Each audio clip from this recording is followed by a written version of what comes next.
Welcome, welcome, everybody. Thank you guys so much for being here. We're going to go ahead and give you guys a couple minutes to roll in. Angela and I will be here to present, but like I said, we're going to wait for a couple more to roll on in, okay? So get comfortable, get your afternoon coffee, get your snacks ready. We'll start in a couple minutes.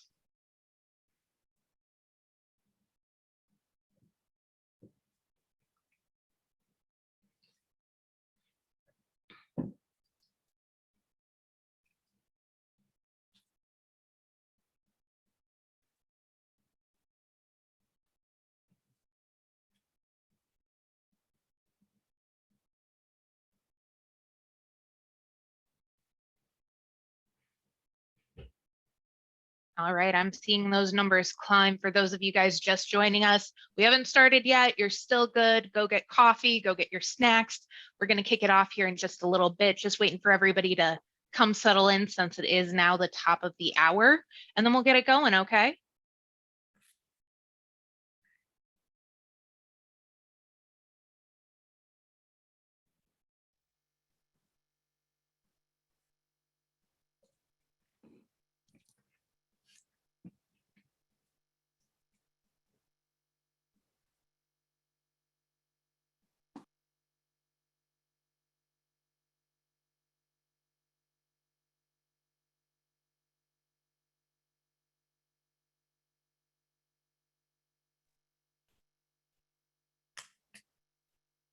Love seeing those numbers jump up, guys. To all participants joining us, welcome, welcome. Good afternoon. My name is Dara. I'm with Protect My Ministry. Angela's here with KidCheck today.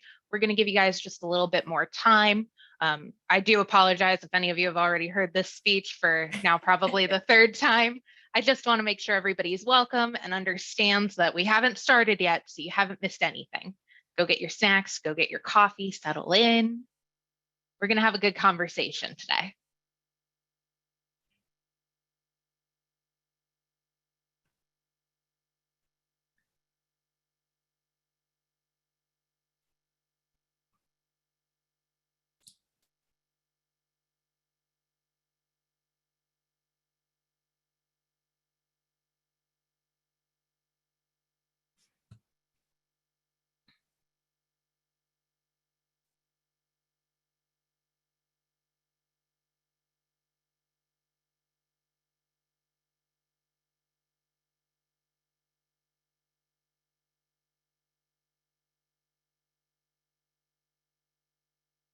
Welcome, welcome, everybody. We'll get started here in just a couple minutes.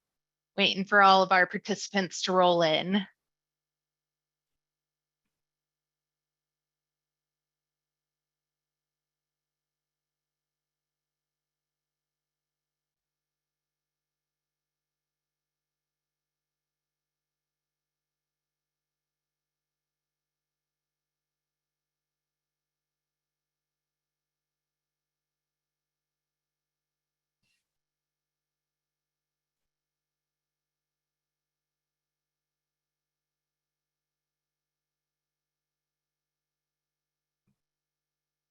All right.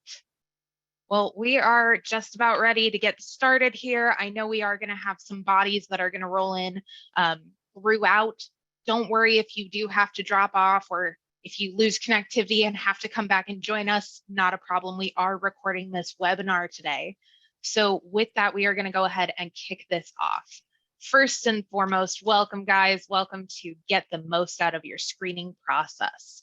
We want to help you guys eliminating with any sort of issues in the ministry. We want to provide you all sorts of easy access to getting those reports done without giving access to your ministry as easily. So most importantly, I'm Dara with Protect My Ministry. This is Angela with KidCheck. Hello. Say hi. Hello. It's great to be here. Thanks for having us. We just want to go over a couple housekeeping rules real quick. Please go ahead and put all of your questions that you have for us throughout the webinar in the Q&A section. You can find that at the bottom or the top of your screen. As we wind down the webinar, Angela and I will be going through those questions. So we'd be more than happy to answer them live. We do currently have a moderator standing by. You probably see her window that says moderator. That's her. She will be happy to answer questions for you guys. So we are going to, of course, record this. It will be emailed out, so you'll be able to skip through all of this if you feel the need to do so. But the goals of the webinar today, we want to make sure that we are showcasing to you guys how to utilize both tools. So not only KidCheck, not only Protect My Ministry, but together. We really hope that you guys are going to take away something. Maybe it's something you didn't know before, or maybe you just didn't know about it as in detail as you might want to. So we are going to go ahead and kick this off the right way. We just want to see where everybody is. We have a poll question, so I'm going to go ahead and launch that now.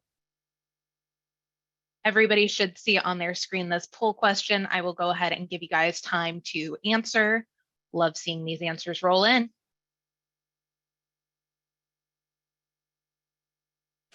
I wish I could participate. It Not says this time, Angela. Vote. I know, but it's just so hard not to click one of those buttons.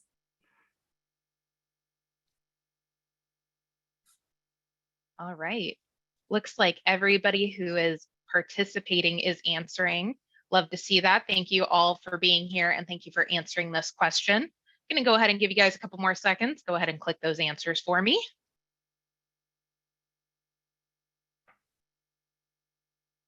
All right. Oh, got a few more. Thank you guys for participating in this. It's always good to see that. That's right. All right. Numbers keep jumping. I want to give you guys a chance. I really do. I'm so curious about all of these. All right. I'm going to go ahead and close it. So these are some really good results. I am going to go ahead and share these with you. So the question here is, do you have a process you follow when you screen staff and volunteers? Let's go ahead and share that answer with you guys. Yay. So quite a few of you do, right? That's what we want to see. We want to know that you guys are doing as much as you can. And if you were some of the 13% that did answer no, that's why we're here today, right? That is the goal, is to help you understand the importance of it, or maybe start turning those gears as to how you should try to do those things, getting the idea of what you want to achieve. All right, so let's keep it moving. I'm going to hand this over to Angela. Awesome. Thanks, Star, and thanks for having us again. It's great to be here. I'm Angela. I'm with KidCheck. And for those of you who are with us today, I'm going to talk primarily about screening. So why do we screen? You know, for those of you who have a screening process in place, you know that screening takes time and energy and resources. And so there has to be a pretty good reason why we would screen. So let's go ahead and take a look at some of the stats for the landscape today. So key stats, less than 10% of child sexual predators are ever criminally prosecuted. This means that 90% of your candidates will have no red flags or marks on their history. It's also important to know that 4 out of 10 churches are not running the correct background check. And to sum it up, 75% of child sexual predators attend church on a regular basis. And 90 plus, last time I checked, it was about 94%, identify as religious or highly religious. In and of itself, these stats speak to the need of why we screen. So as we go on today, I just want to make sure we're all on the same page. We're talking about adults that are 18 years or older. We're also talking about candidates that are applying for volunteer or staff positions, primarily with children's ministry. And also, we'll talk a little bit about how screening is a vital component. So let's go ahead to the next slide. So before I go through the 7 components of comprehensive screening, I really want to talk about the benefits. So there are several benefits that you may or may not realize when you're investing in screening or creating a screening process. So the first one is that it acts as a deterrent for would-be offenders. Anyone who wishes to do harm will think twice if you have a really solid screening process. The second thing, and we'll talk a little bit more about this as we go through the components, it provides a multidimensional perspective of candidates. And we'll talk about that in a little bit more detail. The other thing is it eliminates easy access to kids and youth, which is exactly what you want. And then finally, it bubbles up need to know information about a candidate's character, history working with kids and youth, or commitment. And then it establishes due diligence and provides a layer of protection for your organization. And finally, it helps to remove candidates who just aren't a good fit for your organization. So those are some of the benefits that we found that organizations that screen consistently find when they do candidate screening. So let's go ahead and jump into the 7 components. And one thing I want to note is that 4 of these components today are actually non-negotiable. It means that they're mandatory for all candidates interviewing for these positions. And I'll highlight those as I go through, but I wanted to make you aware that we do have 4 that are just, you should absolutely do no matter what. So the first one is the application. And whether your application is written or digital, it should always be 100% completed. Now, oftentimes we've heard anywhere from 50 to 60% of applications that are submitted come in incomplete. And I want to tell you that if a candidate is unwilling to complete the application, that's pretty much a red flag, and you want to take note of that. So once again, 100% completed. Also, we want to talk about consent. Candidates need to have clear and conspicuous consent, meaning they need to understand that you are going to be evaluating them, digging into some things behind the scenes and really taking a good, solid look at them. Then you need consent from them to do that. So, and also I want to note that this is one of the things that is really non-negotiable. So let's go to number 2, and probably the star of the show, as I would call it. It's the background check. And as you can see, we always recommend for people who are working directly with kids and youth that you screen and rescreen every 1 to 3 years. Now, this can be dependent, or this can be different based on your insurance provider coverage. So some insurance providers require that a background check is completed every year for everyone that is in direct contact with children. So you'll need to make sure that you confirm those details. The second is the background check is a significant part of your overall safety plan or security profile, and it's directly linked to your child protection policy. So you really want to make sure that this is something that you're doing. Next, we want to talk about social media check. This is new probably within the last 3 to 5 years. A lot of people really live out loud on social, and there's a lot that they share or post that they may not highlight in other areas. And it's really good for 2 reasons to take a look and do a social media check. 1, you get to see a little bit about their lives sort of unedited. And 2, sometimes you can find other skill sets or things that they can contribute to your organization that you weren't even aware that they had or that they didn't call out on the application. So doing a social media check is really a very valuable tool. Also, you need to have a consent form for that as well. So make sure that that signed form is with their application. Next, it's another non-negotiable item, and that is references. We really do suggest that you use 2 personal and 2 professional references. We don't want anybody using their grandmother as a personal reference, so we do recommend that they're non-related. And references are good for a couple of reasons. 1, oftentimes they can confirm the information that's shared on the application. 2, sometimes they can bring to light things that may not have been mentioned on the application, as well as sometimes you learn more about what's not said during a reference than you do based on what is said. So they're very important. And you'd be surprised at how 70% or more references are never followed up on. And I can tell you, over the years of doing this type of work, we see repeatedly incidents because nobody followed up on past references. There was not information given, and they could have really stopped an unfortunate situation if they just would have called the last employer or dug a little bit deeper. So references are very, very important. Okay, let's go on to the next slide. We're looking at number 5, which is a face-to-face interview. This is also non-negotiable and a very key component of overall screening. Now, a face-to-face interview is often done with 2, 3, maybe 4 people. And what we suggest is that you get a good cross-section. Get someone, if you've got a family who's a long attending family, perhaps a parent will participate in the interview. If you've got anyone in your congregation or ministry that has HR experience, it's great to have them participate, or even a security guard, someone on the security team. This way you get a good cross section, and this is where we talk about a multidimensional perspective on the candidate. Because when you're screening and when you're interviewing, sometimes people will pick up on things that won't even land on somebody else's radar. And sometimes multiple people will pick up on something that somebody else didn't see. So it's really important that you're getting that multidimensional perspective on each candidate. And I believe with the face-to-face interview, you can do that.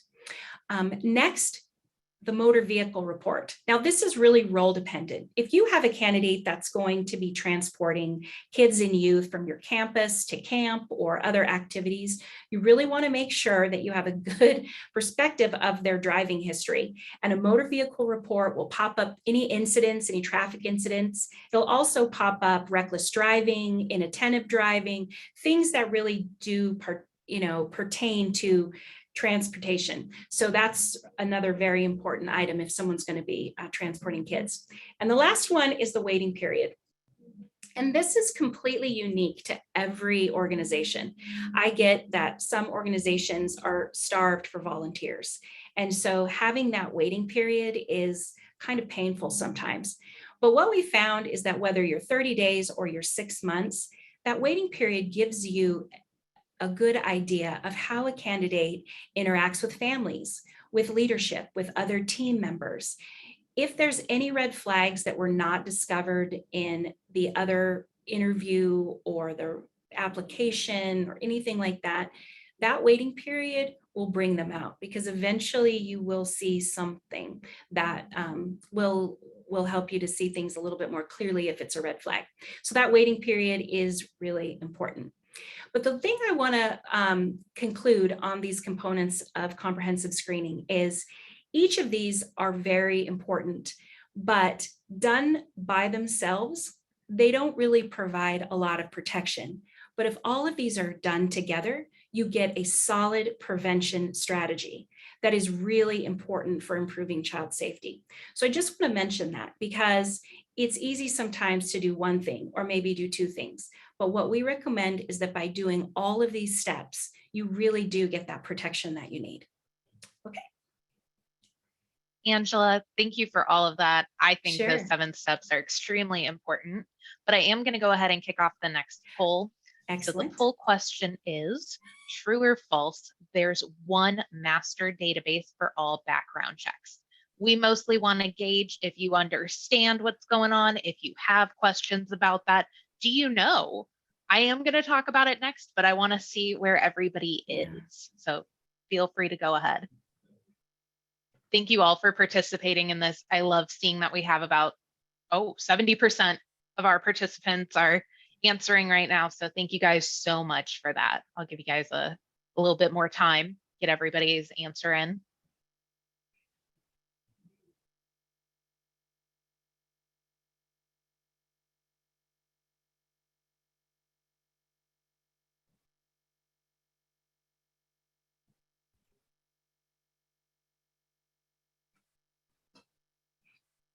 All right.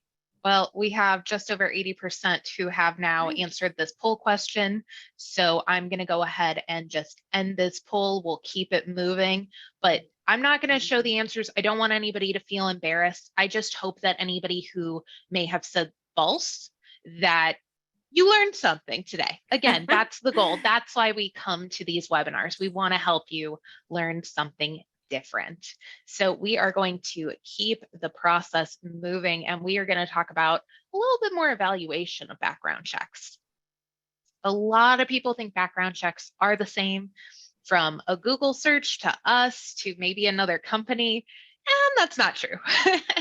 So we have some questions just to help you do a side-by-side comparison almost of what is your current provider maybe doing for you. These are some questions that you can ask of them. You can always ask them of us at Protect My Ministry. We'd be happy to answer and go through them with you. So one of the biggest questions is, are they PBSA accredited? Now, what is PBSA? Great question, you guys. Thank you for asking. It is the Professional Background Check Screener Association. That is a process that our entire team has gone through just to show and indicate that we do follow standard compliance rules. We follow the Fair Credit Reporting Agency guidelines, where we are within their requirements. Not every single background check screening company holds that sticker or that seal, if you will. So just understand that our team does go through extensive training to help you with staying in compliance with your background checks. Does your provider give you different notices or consent forms for your applicants? Again, I'll answer this for Protect My Ministry. We absolutely do. We want to make sure that from day one that you start with us, you're not guessing at any of the language. You don't have to make sure that everything that you want to screen is included in there. We've already put it in there for you, so there's no guesswork. Is your current provider thorough in different knowledges of screening changes through different states, different laws about those? A lot of states that come to mind are Illinois, California, New York, Michigan, and of course, Pennsylvania. So you guys do have, if you fall into any of those states, you guys do have some different options for screening. Some are based around different laws. Some are just preferred options by your state. We will talk about some in a later slide, but again, drop those questions in the Q&A section. We'd be more than happy to discuss at the end with you. You also want to know, when comparing apples to apples here, what are your package options and what information is coming in your background check? Some do break it down of just a national criminal database, but there can be additional services in there. So you want to get a true side-by-side comparison of what you're really ordering through your current provider versus services that Protect My Ministry is able to offer. And then, do they report felonies and misdemeanors? So there is this item known as a scope of reportable records. Again, being under the Fair Credit Reporting Agency, following all sorts of compliance guidelines, there is a limit of what can be reported on somebody's background check.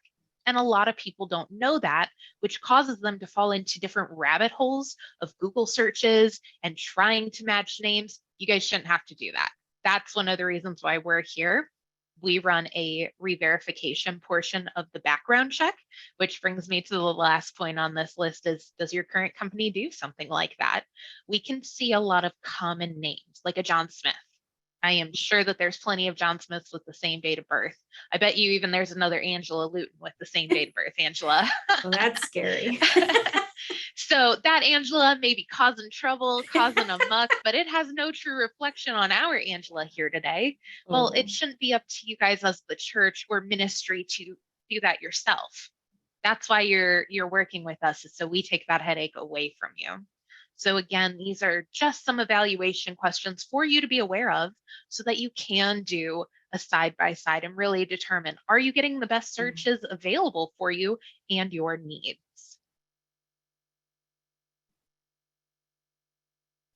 All right, so let's understand a little bit more about what's in a background check. So a lot of people, again, hear national and think it's covering one end of the country to the other. You're not totally wrong, but we should break that down. There is this cloud, if you will, of a national criminal database that states send their criminal records to at their leisure, unfortunately. There is no mandate that makes them report it on a certain time frame, nor does it demand any particular details of them. So you might not get a complete picture even at that national level. We want to help you by honing in on that a little bit more, going either to that statewide or the county court searches and finding those concentrated bits of criminal information. Now, statewide versus county, it'll differ from state to state. We do look at which area, which reporting agency is really providing those concentrated details. And that's where we go and would suggest to you that those are the type of searches you should be doing as well. Again, additional states are going to hold different requirements. Pennsylvania, you guys have a PA 153 background check that you have your own laws to obtain to. California now does the live states, or I'm sorry, the live scan search. Michigan does their iChat. So there's lots of different reasons why you may not do a full search with us, but you are still doing parts of our search to compensate for anything that may be missing from whatever your state is mandating of you. And then finally, our national sex offender search, we're looking again at every single one there. If you go locally, a lot of people do, and we understand it, they will go through their police department. Police really aren't needed for just that, but they can be limited to how much information they have, as opposed to a company like us where we can look at all of those across states. We can find that information for you and properly report it. I do want to talk about things that are not included in the standard background checks with us as Protect My Ministry and why, just so we understand. So with federal, what ends up happening is people think that national and federal are synonymous for one another, and that's not really the case. Federal court searches are usually covering specific crimes, different trafficking, you may have smuggling, you may have money laundering, things like that. Or you may have run-of-the-mill crimes that happened on federal property. When most people do say federal, they really mean national. So again, although people use them as a synonymous term, they are not. The other item is criminal searches, or I'm sorry, criminal cases in other states. So we do recommend, because of our scope of reportable records and what can be put on somebody's background check, that you are searching based on where your applicant has resided the longest over the last 7 years. If somebody just recently moved to you from, let's say, Florida, because that's where Protect My Ministry is, you may prefer to do that Florida rather than your current home state. If their time has been split half and half, even, we see this a lot with military families even, you might add an extra county on, or you might add whatever is recommended for that other state, just to make sure that you are getting as much of a complete picture as possible for this background check. Finally, fingerprinting. So a lot of people do think fingerprinting is a gold standard, but I do want to break that myth just a little bit here. So originally, fingerprinting was meant for different police and government sectors, so FBI, police, to solve crimes across states. That's what it was intended for. The issue with that is that once you are fingerprinted into the system, your record doesn't update. So whatever you were booked with, that's what it's going to stay as when you run that. Now for California, they're doing that part, but we do still have our California clients who are still running at least the national with us as well. They want to see what they're getting across the board, and that's absolutely fine. So if you do choose to fingerprint, we won't stop you. We won't deter you from it. Just understand that fingerprinting is not an end-all be-all catch-all for you guys.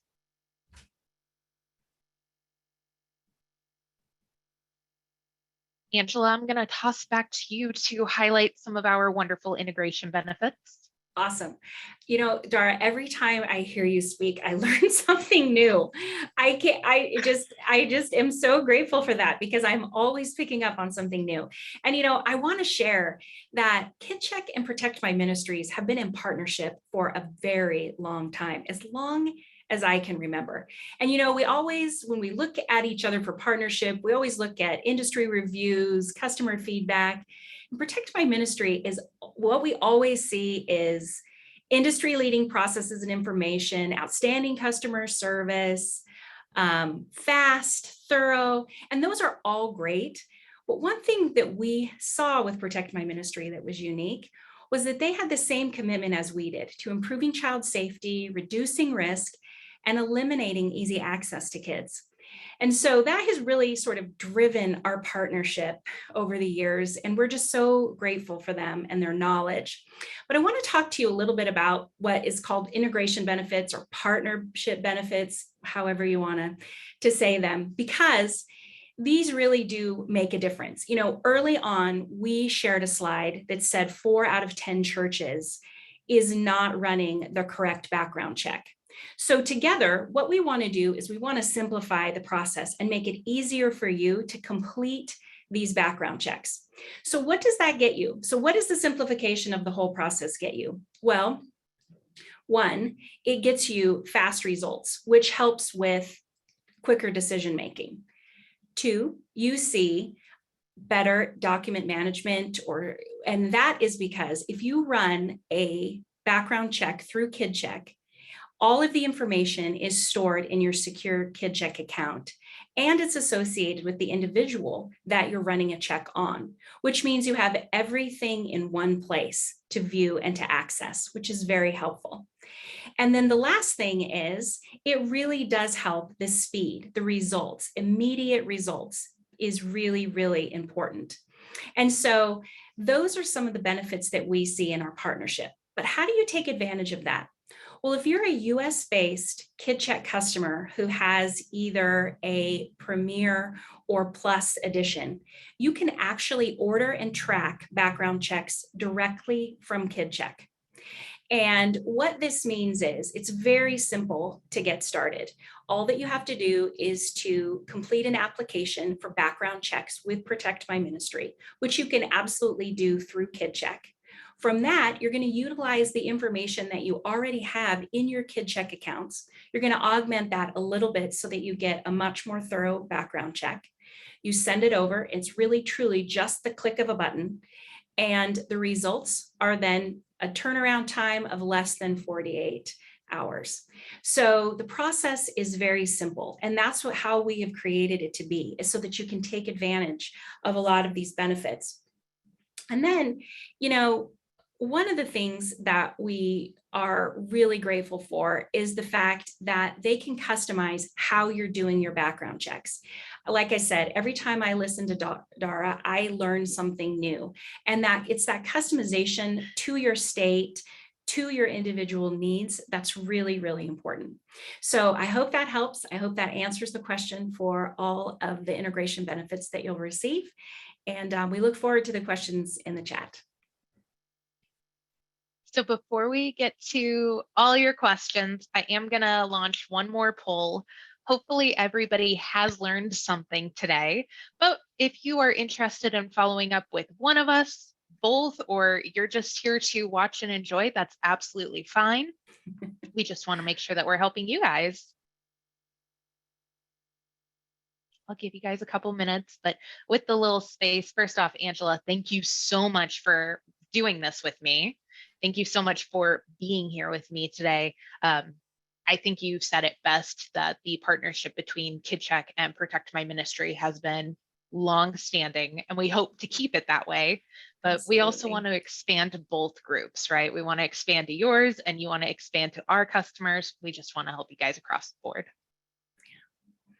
Well, they really do fit together.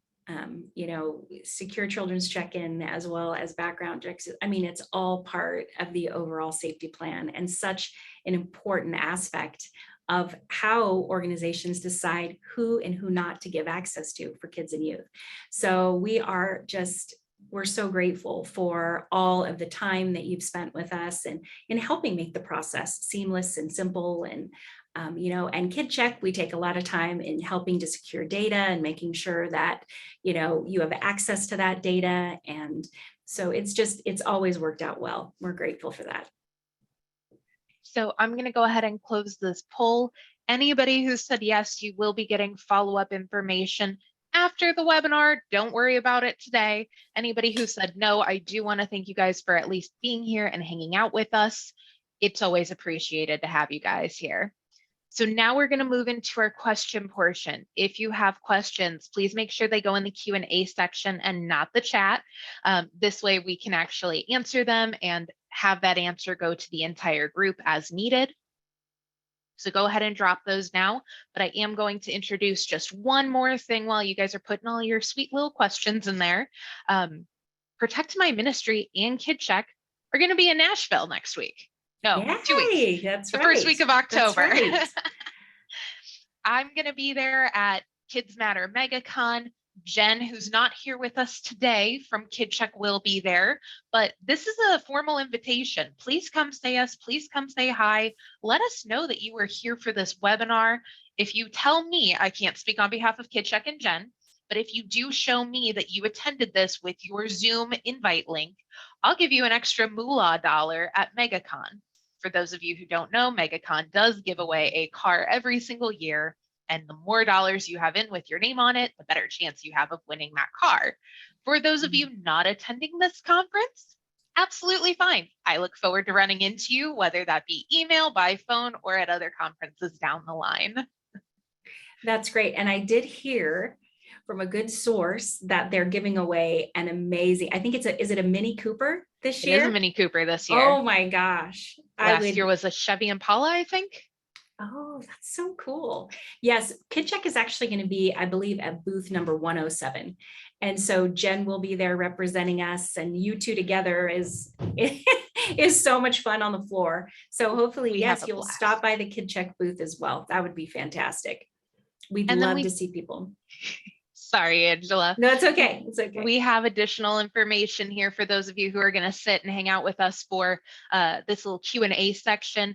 If you didn't want to drop a question in, but you still want to follow up with us in a different way, this is all the information for you guys. We are not going to stop you from following up with us. In fact, we prefer that you do. But these are the right routes and domains for you to get a hold of us if needed. All right, let's see. So Angela, this is going to end up being a question for you. The 7 components of comprehensive screening, are they for potential staff or volunteers? Actually, they're for both. And I'm sorry if I didn't make that clear. All of those components are for either candidates applying for volunteer or staff positions. I know that there are a couple of additional steps that are added on for leadership, but yes, for volunteers and staff, I would absolutely follow those 7 steps. Great answer. Let's move on to the next question then. Hopefully that answered it, by the way, whoever submitted that question. I believe that was Kelly. Thank you, Kelly. Thanks, Kelly. We have a couple from Patricia, so I'm going to try to read these in order. It says, we are in California and we understand that as of January 1st, 22, we are required to have LiveScan and be an agency with the DOJ, which we've just received our agency number for your own LiveScans.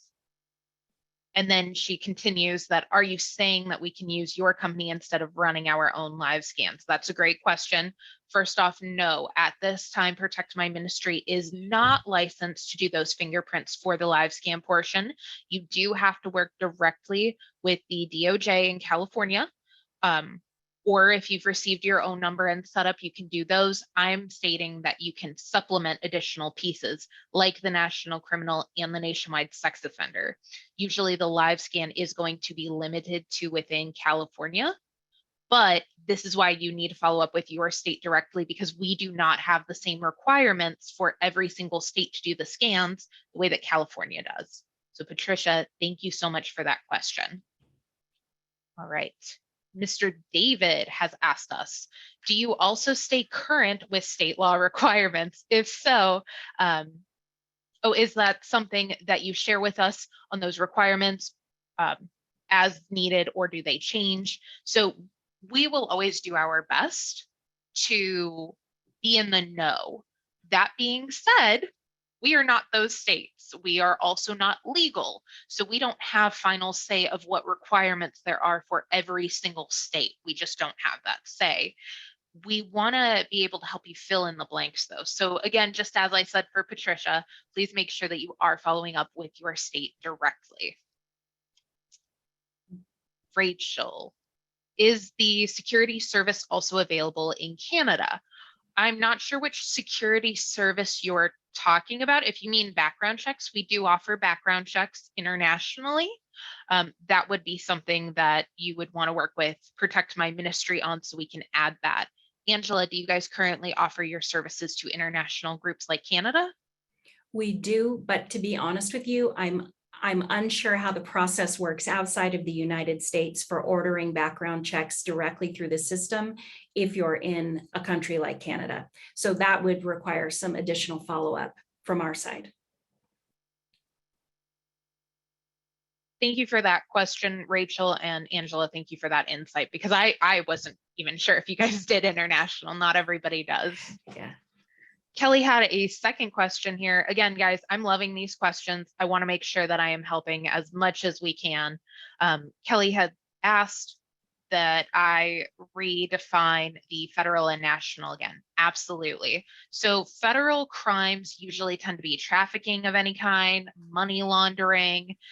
They can also be smuggling. So those are federal crimes or run-of-the-mill crimes. So what I mean by run-of-the-mill crimes, which fall under the national more than anything else, are things like theft, larceny, murder. I hate to be so dramatic. Those are the ones that come to mind immediately.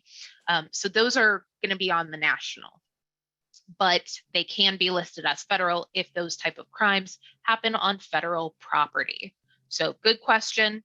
Love it. Thank you for being honest, though, that I did need to redefine. Not a problem. David, thank you for a second question, David. Always appreciate it. Let's see. I'd like to say we use KidCheck, but since our church is totally PCO, which is Planning Center, is there a way for PMM to work with PCO? Actually, yes, we do integrate with Planning Center as well.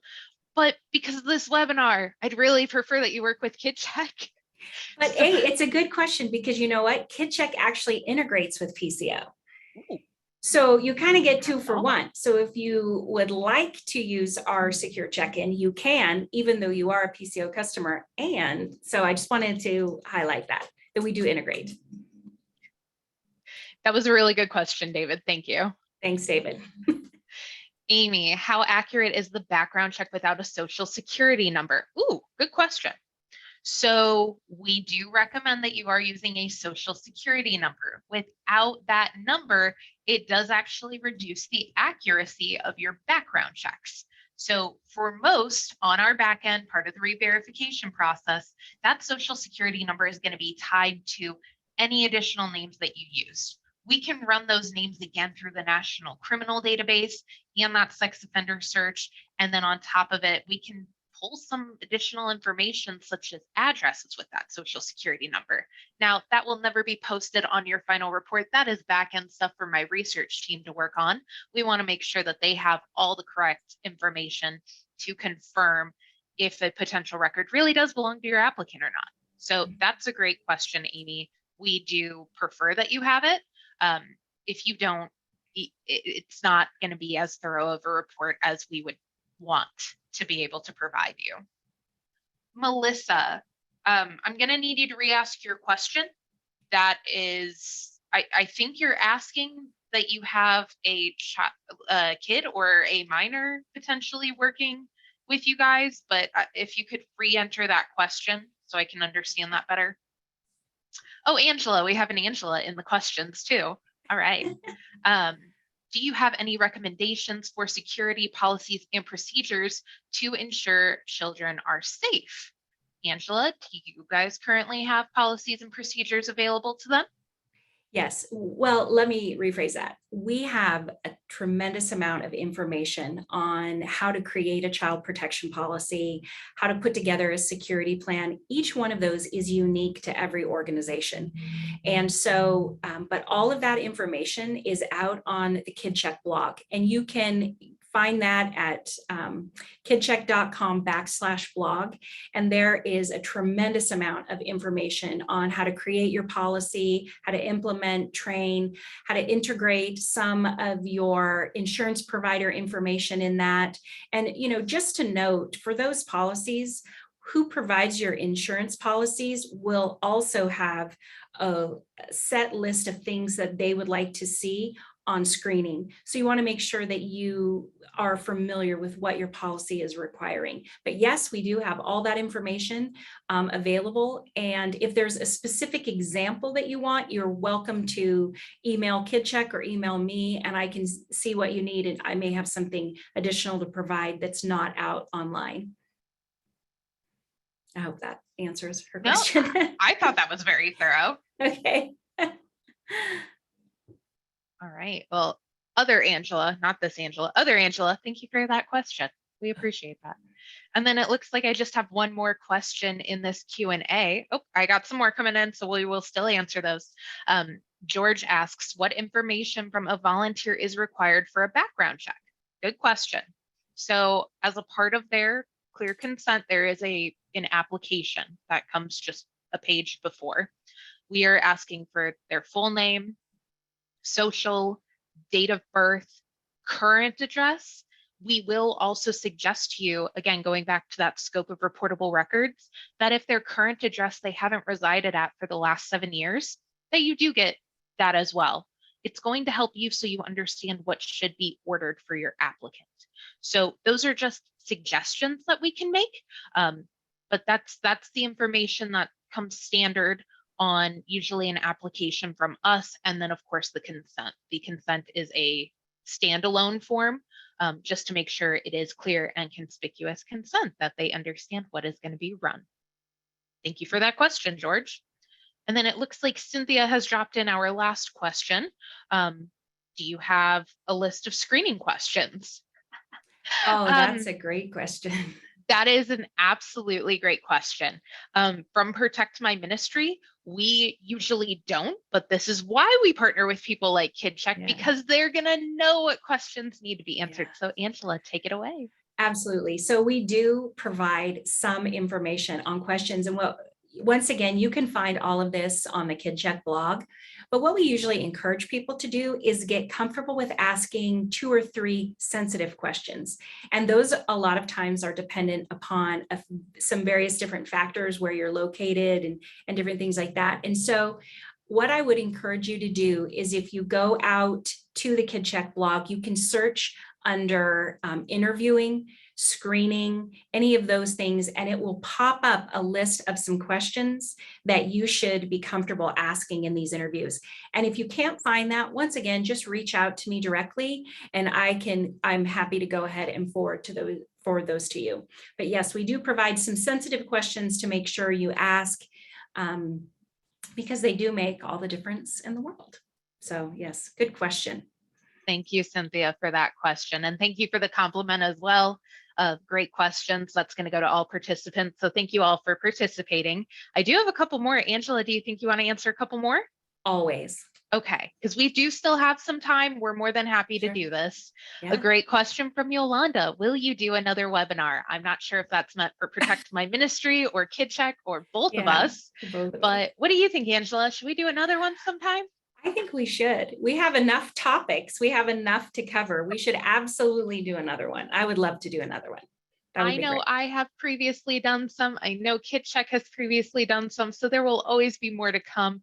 But if you guys can't tell, this relationship between the two of us, I think, is great. So I can only imagine big things coming from both of us. So thank you for that question, Yolanda. All right, let's move to Amy's question. Prior to integrating our KidCheck and Protect My Ministries accounts, applicants were able to complete their own application online. Are there plans to make this option available through KidCheck so we don't have to collect personal information, such as the Social Security number, to enter into our KidCheck application? Whoa.